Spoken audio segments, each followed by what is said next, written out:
Hello everyone. आज हम लोग यूनिट स्टेप फंक्शन का लेप्लास ट्रांसफॉर्म फाइंड करेंगे। ठीक है, तो सबसे पहले हम लोग आज यूनिट स्टेप फंक्शन पढ़ेंगे। उसके बाद फिर है सो उसका लेप्लास ट्रांसफॉर्म फाइंड करेंगे।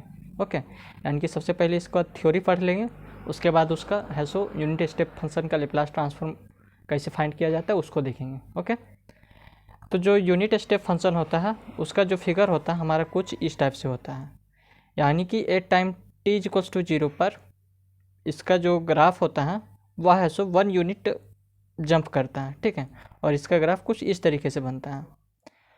जब है सो t का वैल्यू 0 के बराबर हो या फिर उससे बड़ा हो तब है सो हमें एक जंप मिलता है। ओके, अगर t से अगर छोटा हो, if t is less than 0, ठीक है, अगर t से वैल्यू छोटा हो यानी कि t का वैल्यू अगर 0 से छोटा हो तो हमें है सो ft यानी कि जो फंक्शन ऑफ t का जो वैल्यू है इसका वो 0 मिलेगा। ओके, तो उसी को है सो मैथमेटिकली इसको एक्सप्रेस किया जाता है, that is ft is equals to 0 for t is less than 0। जब है सो t का जो वैल्यू है, यहाँ पर देखिए ये t है, यहाँ ft, तो जो t का जो वैल्यू रहेगा अगर 0 से छोटा रहेगा तो ft का जो वैल्यू रहेगा, फंक्शन ऑफ t का जो वैल्यू रहेगा वो 0 हो जाएगा। अगर t का वैल्यू उसके बराबर या उससे बड़ा हो, ठीक है, यहाँ पर लिखा हुआ है for t is greater than या equals to 0 then ft is equals to a। Okay, तो ये 1 यूनिट जंप कैसे करता है उसके बारे में अभी जानेंगे।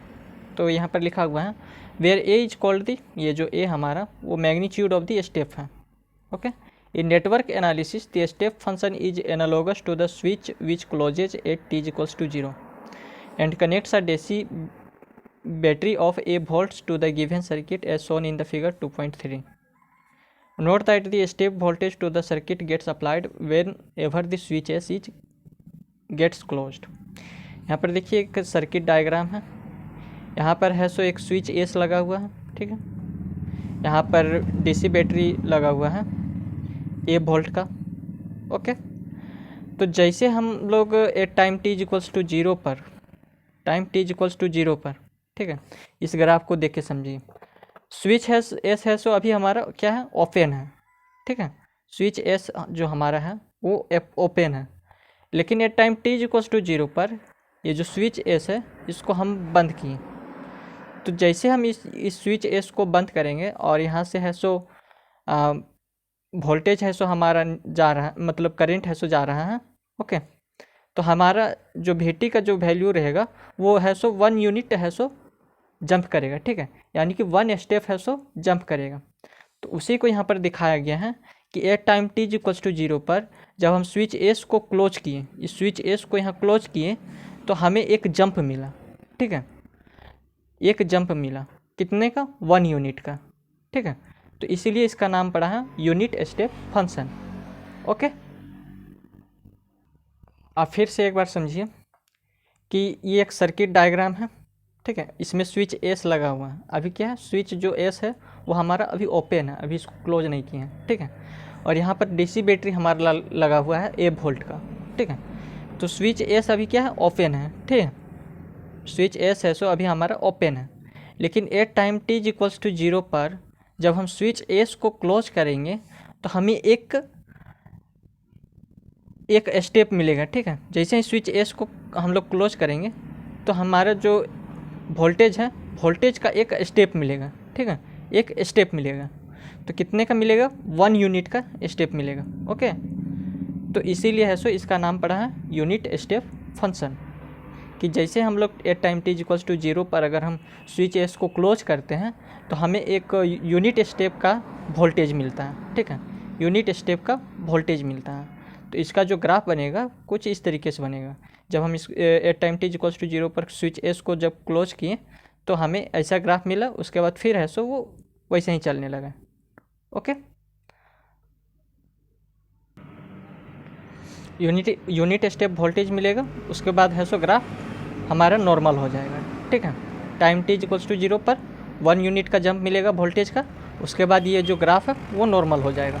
ओके, तो इसीलिए है सो इसका नाम दिया गया है यूनिट स्टेप फंक्शन, यानी कि 1 यूनिट के बाद है सो ग्राफ इसका नॉर्मल हो जाएगा। ओके, जो हमारा यूनिट स्टेप फंक्शन रहता है उसे हम यूटी से डिनोट करते हैं। Whenever the magnitude of the step is unity that is as equals to 1। जो हम मैग्नीट्यूड वहाँ पर था तो उसका जो the magnitude of the step is unity, ठीक है। तो मैग्नीट्यूड हमारा कितना आया था, 1 यूनिट का आया था। The step function is called the unit step function, ठीक है। अगर मैग्नीट्यूड 1 यूनिट रहेगा तो उस फंक्शन को हम लोग यूनिट स्टेप फंक्शन कहते हैं। When the argument with in the bracket that is T is negative, यानी कि जो यहाँ पर देखिए यूटी का जो वैल्यू है, यूटी अगर टी का जो वैल्यू है वो निगेटिव रहेगा, यानी कि 0 से छोटा रहेगा, ठीक है, तो जो यूनिट स्टेप फंक्शन का जो यूटी है वो हमारा 0 हो जाएगा। ओके, यानी कि टी इज लेस देन 0 पर हमारा जो यूटी का जो वैल्यू है वो 0 हो जाएगा। For T is greater than या इक्वल्स टू 0 पर यूटी का वैल्यू हमारा 1 हो जाएगा, ठीक है। तो इसका वेव फॉर्म कुछ इस तरीके से बनेगा। इसमें है सो हमारा मैग्नीट्यूड क्या है, 1 यूनिट का है, इसलिए हम यहाँ पर 1 लिखे हैं। ओके, तो टी इज लेस देन 0 पर, यानी कि टी का अगर वैल्यू 0 से अगर छोटा रहेगा तो जो यूटी का जो वैल्यू है वो हमारा क्या हो जाएगा, इस यूटी का वैल्यू 0 हो जाएगा। ओके, अगर टी है सो ग्रेटर देन या इक्वल्स टू रहेगा 0 के बराबर या उससे बड़ा रहेगा तो यूटी का जो वैल्यू होगा वो हमारा 1 होगा। ओके, तो जो इक्वेशन होता है हमारा लेप्लास ट्रांसफॉर्म का वो होता है that is Laplace of f T is equals to integration 0 to infinity f t dot e to the power minus S T D t होता है, ठीक है। इसको आप याद कर लीजिए, ये हमारा लेप्लास ट्रांसफॉर्म का इक्वेशन होता है। तो you t is equals to हमें कब मिलेगा, जब टी का वैल्यू है सो 0 के बराबर या उससे बड़ा होगा, ठीक है। तो लेप्लास ऑफ यू टी क्या हो जाएगा हमारा, यानी कि एफ टी के स्थान पर जहाँ जहाँ एफ टी रहेगा वहाँ यू टी पुट कर देंगे, ठीक है। यहाँ पर देखिए लेप्लास ऑफ एफ टी लिए थे, इसलिए इसका आया था integration 0 to infinity f t dot e to the power minus S T D T. तो जहाँ जहाँ हम एफ टी लिए हैं उसके स्थान पर हम यू टी को पुट कर देंगे। तो जहाँ हमारा यू टी रहेगा मतलब एफ टी के स्थान पर हमारा यू टी आ जाएगा। ओके, तो integration 0 to infinity u t dot e to the power minus S T D t, ये हो गया। तो you t is equals to 1 कब होगा, जब t is greater than equals to 0 होगा या फिर 0 के बराबर होगा। अगर 0 से छोटा होगा तो उसका वैल्यू 0 हो जाएगा, ठीक है। तो फॉर दिस कंडीशन के लिए क्या हो जाएगा, यू टी का वैल्यू 0, यू टी का जो वैल्यू हो जाएगा वो 1 हो जाएगा, ठीक है। तो इसीलिए यहाँ पर लिखे 1 into E to the power minus S T D T. Okay, फिर इंटीग्रेशन 0 टू इन्फिनिटी और E to the power minus S T D T, 1 इसके साथ इंटू हो जाएगा तो E to the power minus S T D T, ठीक है। और इंटीग्रेशन होता है हमारा E to the power minus S T D T का इंटीग्रेशन होता है that is 1 bye minus S into E to the power minus S T, ये होता है, ठीक है।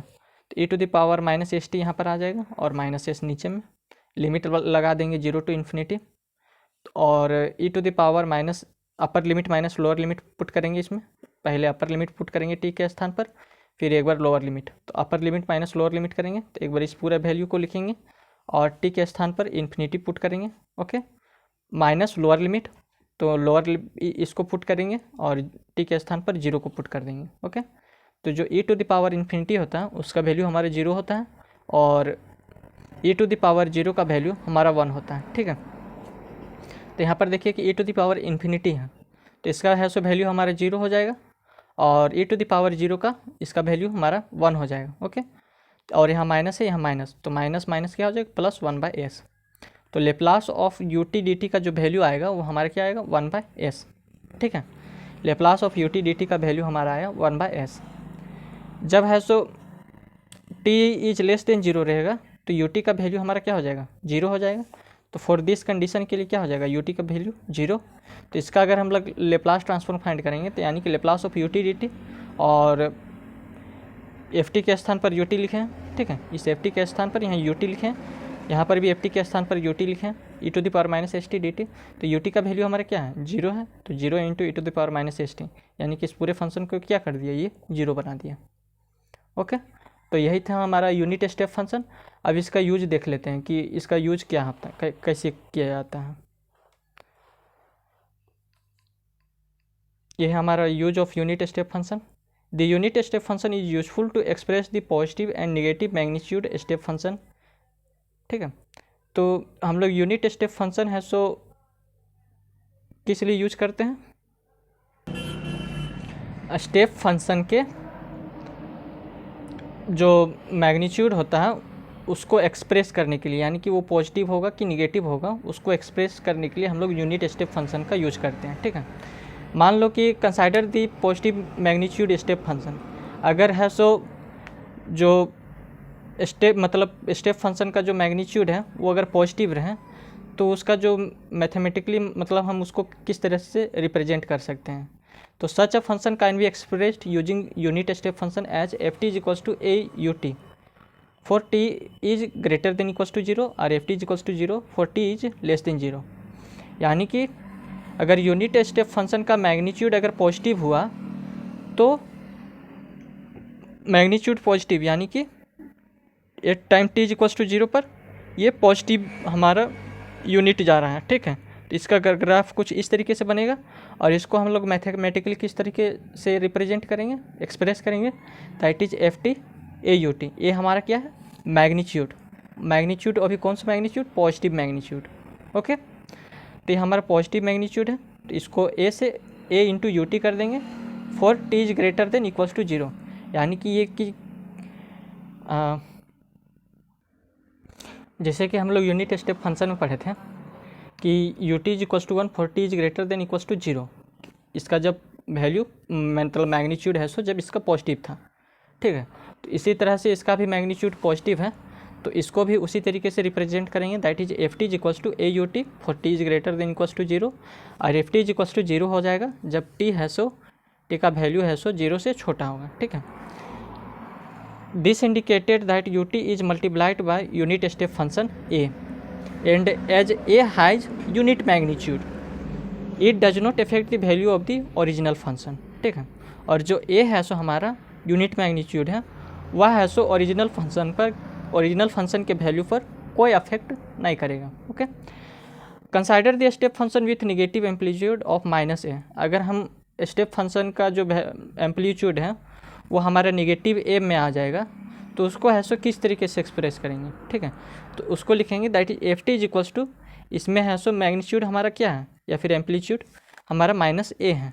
ठीक है, तो उसमें माइनस ए इंटू कर देंगे यू टी के साथ और इसमें कंडीशन होगा हमारा for T is greater than equals to zero पर हम f T is equals to minus a you t लिखेंगे। ठीक है, उसके बाद t is less than zero पर एफ जीरो का वैल्यू जीरो हो जाएगा, यानी कि उसका जो ग्राफ बनेगा वो कुछ इस तरीके से। ठीक है, माइनस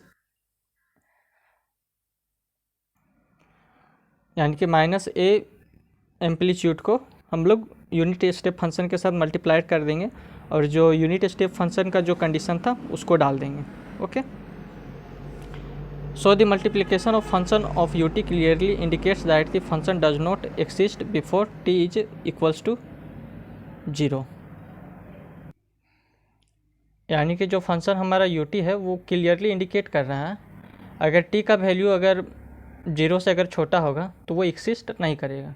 ठीक है, at time T is equals to zero पर ही वो एक्सिस्ट करेगा। ओके, तो बस आज के लिए इतना ही। अगर आपको यह वीडियो अच्छा लगा हो तो आप हमारे चैनल को सब्सक्राइब और वीडियो को लाइक ज़रूर करें, और अगर आपको इस वीडियो में कहीं दिक्कत आया हो तो आप हमें कमेंट सेक्शन में ज़रूर बताएं।